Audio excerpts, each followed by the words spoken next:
Hi guys, I'm Jessica and you're watching Blue Ridge Bubble Works. Today I'm making a soap that I haven't made for quite some time. I had originally made it, I guess, late summer of 2020-ish, I think is when it was.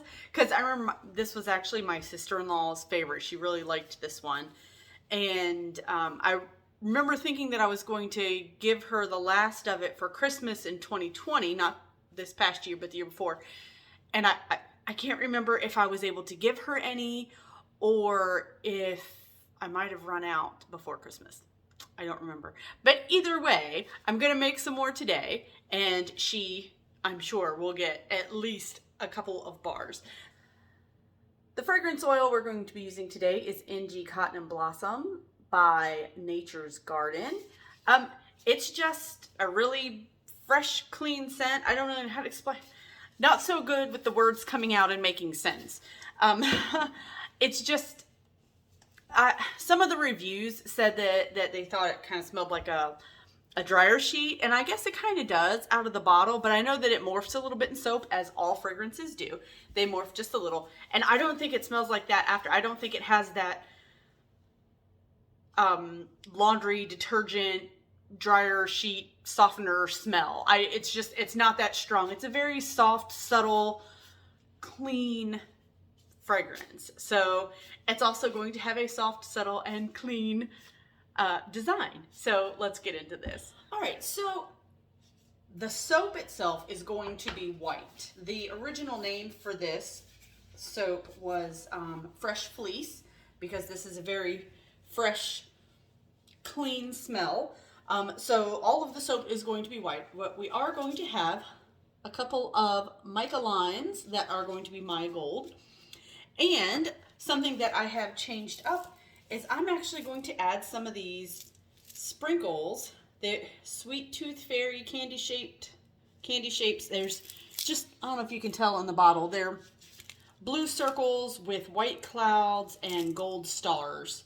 So I just picked this up at Michael's. These are sugar. I have never used them on a soap, but I picked them up because I had a little class with some friends, and they made some soapy cupcakes, and they used some, yes, I believe they used these.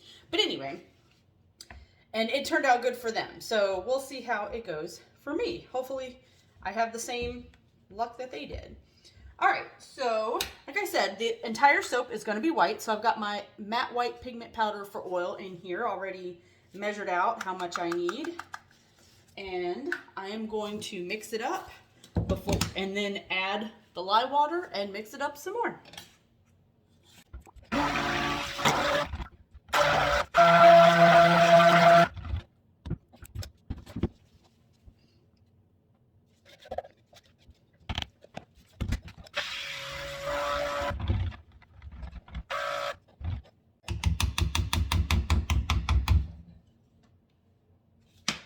Alright, so this is not at a trace, and I don't want it to be at a trace yet because I want it to stay fluid enough since I'm going to be doing some layers, and I haven't added the fragrance oil to it yet. But this is the fragrance oil with some kaolin clay in it. And I'm just going to go ahead and add that, and I'm going to hand stir that in because I want this to stay kind of fluid for a little while.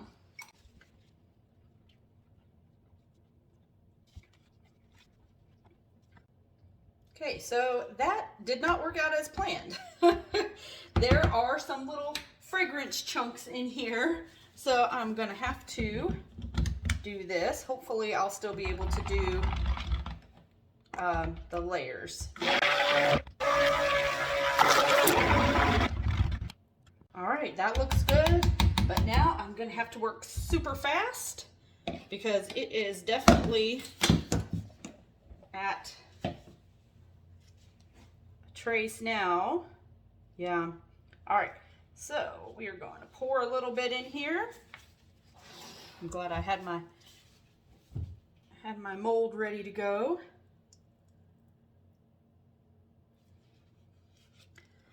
Actually, it seems kind of a little bit more loosey-goosey now. Man, you know, you just never know how these fragrance oils are going to go. And actually, like I said, I haven't used this one for quite some time. It's been at least 1.5 years since I've used this fragrance. And these gloves, I think the fingers are longer and the hand part is shorter, because I've got all this extra room in the fingers.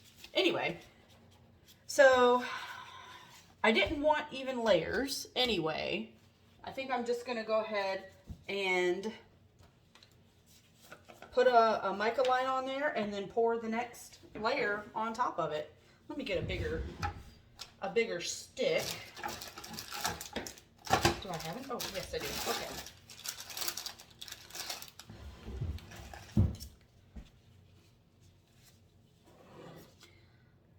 I'm not actually going to be measuring this. I'm just going to dump it in there.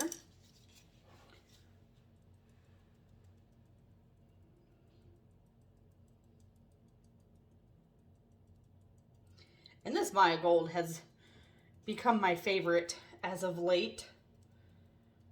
It's just so pretty. And if you mix it in with the soap, you know, it loses all of that beautiful shininess. So I've been liking to use it just straight like it is.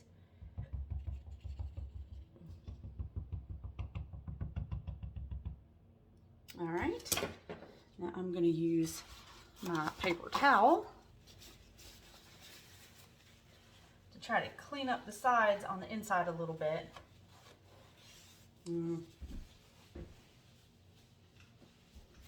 Best thing you could do, spray some rubbing alcohol on a paper towel and that'll get it off. And I forgot that for a second and I made a big mess. So,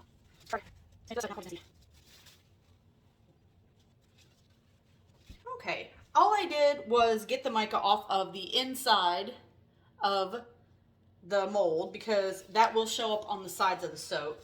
Not that that's terrible, but you know, try to keep it looking as clean as possible. I'm going to try to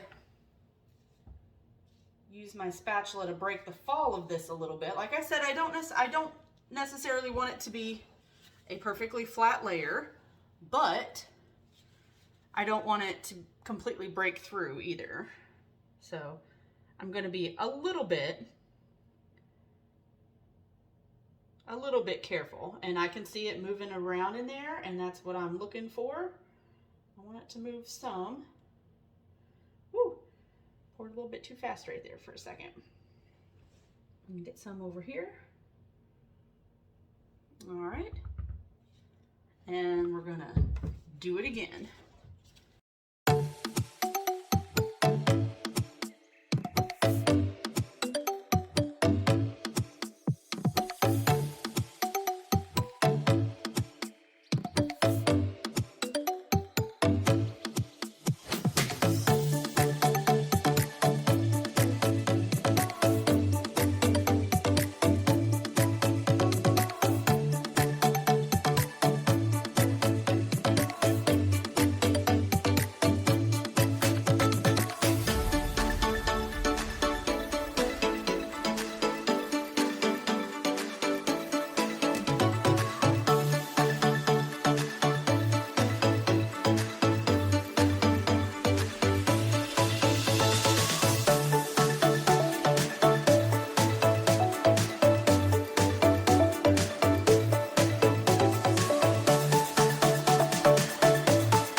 Okay, so I'm going to give this a minute, do a little bit of cleaning up, and then I'm going to come back and texture the top.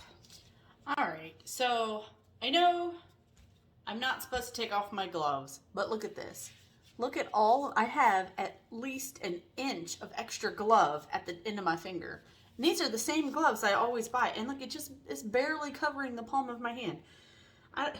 So I got to take them off because there's no way I can do embeds with all this extra on there. So please forgive me. Don't come at me for not being, you know, super don't come at me for not being the super duper safest, but I'm not going to touch the soap. All right, so I'm just going to pull this over because, you know what, maybe not. When I made this soap before, I did this little swirly design on top with one of these sticks, and it looked so good. But I didn't have any mica on top. I'm going to do it. All right, let's see how it goes. Well, that looks nice. Okay. So when I did this before, it was part of like a farm collection that I did. And this was supposed to be like the sheep, which is why it was called Fresh Fleece. And like I said, it was super cute with just these little circles on top. And I didn't put any mica on it. It was just straight texture and it was super cute. But I think I like it with the mica on there too. Gives it a little bit of extra.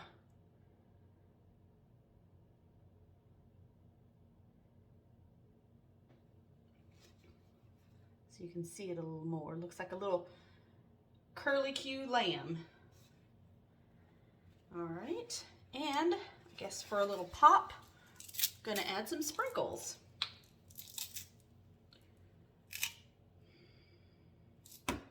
You know what? I'm not. I think it might, I think it is gonna take away from this. So I'm just going to leave it. And just like last time, my house is still very cold. So I'm going to cover this. I have a lid, which I actually haven't put, I need to put some more saran wrap on it. Anyway, so I have a lid I'm gonna put on here and I'm gonna cover it with towels and we will be back to see what it looks like tomorrow.